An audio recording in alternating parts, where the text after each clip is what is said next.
भैया जी कहीं की शुरुआत करते हैं। इतना भारी मन और इतना स्याह समय शायद ईश्वर ने कभी ना दिखाए और कभी ना देखने को मिले। बहुत मुश्किल, बहुत कठिन हालात, सड़क पर बिलखते लोग, परिजनों को लेकर, अपने बीमारों को लेकर, तमाम जगह छोटे बच्चे जिनको शायद कहीं किसी इंस्टीट्यूट में होना चाहिए, वो अपने पिता, अपने भाई, अपनी बहन और मां के लिए सिलेंडर तलाशते हुए, और ऐसे ही बुजुर्ग अपने जवान बच्चों के लिए ऐसे ही सिलेंडर और अस्पताल के बेड खोजते हुए। ये दिल्ली का नजारा और कमोवेश पूरे देश में यही स्थिति है।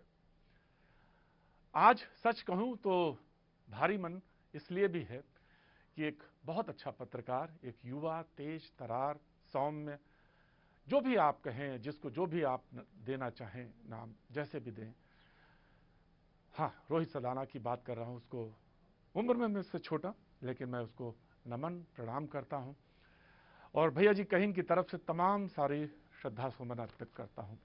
मुझे मालूम है जितना दुखी आप हैं उतना शायद मैं शब्दों में व्यक्त नहीं कर सकता।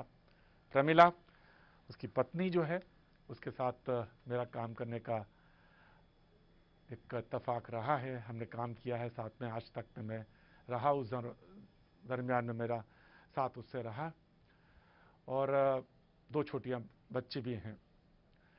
कैसे होगा आगे, कब कैसे चलेगा, कैसे भविष्य सब आगे तय होगा, ये भी एक प्रश्न है। और यही प्रश्न सिर्फ रोहित सदाना के परिवार से नहीं है, ऐसे तमाम सारे प्रश्न इस समय पूरे देश में बिखरे पड़े हैं।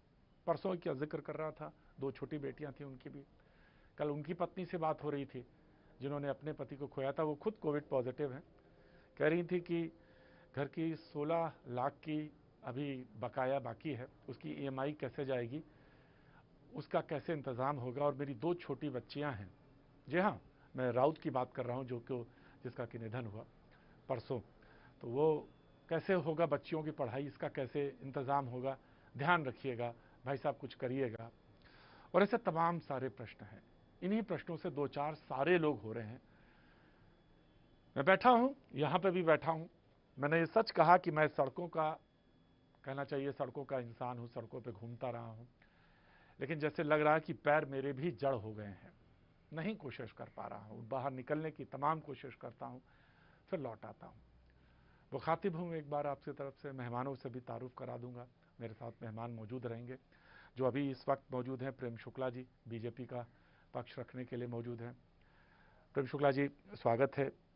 और तमाम सारे जो मेहमान जुड़ते जाएंगे मैं उनसे तारुफ कराता जाऊंगा, और जो तमाम फोन कॉल्स आएंगे उनसे भी। कांग्रेस का पक्ष राधिका खेड़ा मौजूद हैं। डॉक्टर स्वाति महेश्वरी हमारे साथ जुड़ रही हैं, इंटरनल मेडिसिन में हैं, बहुत सारे लोगों को परिवार से वो देख रही हैं, दवाइयाँ दे रही हैं, उनका भी स्वागत है। मैं बात कर रहा था रोहित सदाना की। ठीक हो गया था, कल रात 9 बजे बात हुई। नेबुलाइजर के बारे में कह रहा था उससे, भाई उससे लो, नेबुलाइजर्स लो तो उससे अच्छा हो जाता। रात 9 बजे का जिक्र है कल का, कि नेबुलाइजिंग करते रहो तो उससे ठीक होता है, थोड़ा सा कंजेशन है वो लंग्स में, उससे ठीक होता है, राहत मिलती है। और आज सुबह का ये वाकया जो निधन हो गया। और ऐसा ही एक वाकया मेरी कोलीग हैं मुंबई की, उन्होंने भी मुझे बताया कि उनके फादर ठीक होकर चले गए, कोविड से नेगेटिव हुए, घर गए, उसके बाद हार्ट अटैक हुआ। और ये प्रश्न भी बहुत महत्वपूर्ण है, जो ठीक होके जा रहे हैं उनको के दिमाग में भी ये सवाल बन रहा है।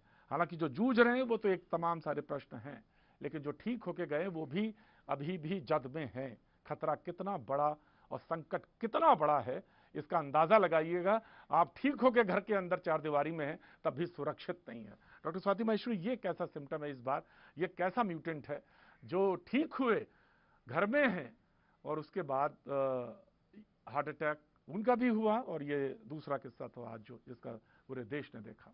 डॉक्टर स्वाति महेश्वरी।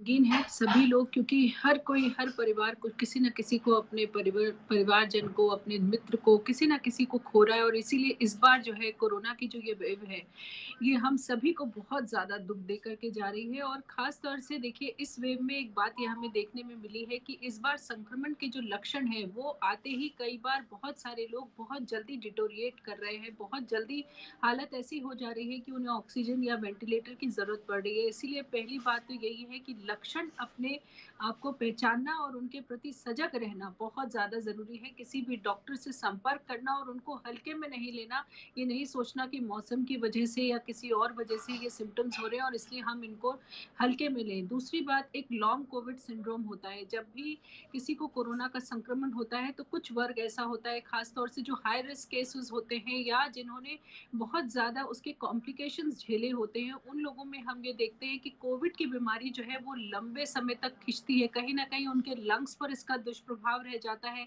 या उनके शरीर के जो बाकी ऑर्गन्स हैं, चाहे वो दिल हो, दिमाग हो, किडनी हो, लिवर हो, इन सब के ऊपर भी वायरस का बुरा असर पड़ता है। और कई बार ये चीज़ें ठीक होने में वक़्त ज़्यादा लेती हैं और ऐसे में आप ठीक होने के बाद भी आपको ध्यान रखने की ज़रूरत है, क्योंकि इन लोगों में हम कभी-कभी कुछ लक्षण दोबारा उभरते हुए भी देखते हैं और इसी को हम लॉन्ग कोविड बोलते हैं। क्योंकि वायरस जो है वो हमारे शरीर में जो साइटोकाइन्स रिलीज़ करता है, हमारी जो रोग प्रतिरोधक क्षमता है उसको इतना ज़्यादा उत्तेजित कर देता है कि उस उत्तेजना की वजह से हमारे शरीर में कुछ बहुत सारे नुकसान होते हैं। उन्हीं नुकसानों को सप्रेस करने के लिए हम लोग दवाइयों का इस्तेमाल करते हैं, चाहे वो स्टेरॉइड्स हो, चाहे वो दूसरे तरह के इम्यूनो सप्रेसेंट्स हो, ताकि ये नुकसान आगे चल के शरीर पर ना रहे। लेकिन कभी-कभी ये नुकसान थोड़ा लंबे समय तक खिंचता है और ऐसी स्थिति में लोगों को ज़्यादा लंबे समय तक के लिए तकलीफें सामने आती हैं, जैसा कि आपने अभी ज़िक्र भी किया। जी, मैं बिल्कुल जैसा बताया, मुझे याद है जब मुझे कोविड हुआ नवंबर में, तो डॉक्टर ने इस बात का मुझे हिदायत दी थी कि आप बिल्कुल 1-2 महीने तक बिल्कुल टेस्ट और उन टेस्ट का जो रिपोर्ट्स हैं वो मुझे दिखाते रहेंगे और बताते रहेंगे। शायद यही इशारा था और ये इसको आप भी इशारा ही समझिएगा। मनजिंदर सिंह सिरसा भाई भी हमारे साथ जुड़ रहे हैं, अच्छा काम कर रहे हैं, इस समय लंगर लगा रहे हैं और तमाम तरह की मदद कर रहे हैं, वो भी हमारे साथ हैं, अकाली नेता हैं। बहुत बहुत शुक्रिया, थैंक यू सो मच।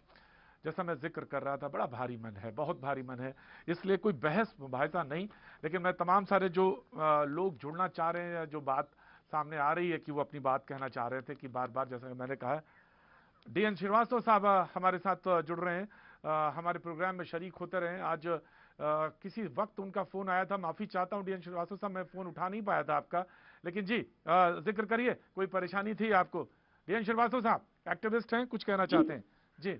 जी, देखिए, मैं एक कोरोना 24x7 हेल्पलाइन चलाता हूं ऐसे लोगों के लिए जो लोग पीड़ित हैं और जिनको सरकारी अस्पतालों में सुविधा मुहैया नहीं हो पाती है, जिनको इलाज से इनकार कर दिया जाता है, बेड नहीं है ये बताया जाता है। ऐसे लोगों के लिए मैं एक लड़ाई लड़ता हूं, सरकार के पास जाता हूं, उनकी बात रखता हूं और किसी तरह से उनको इलाज दिलाने की कोशिश करता हूं।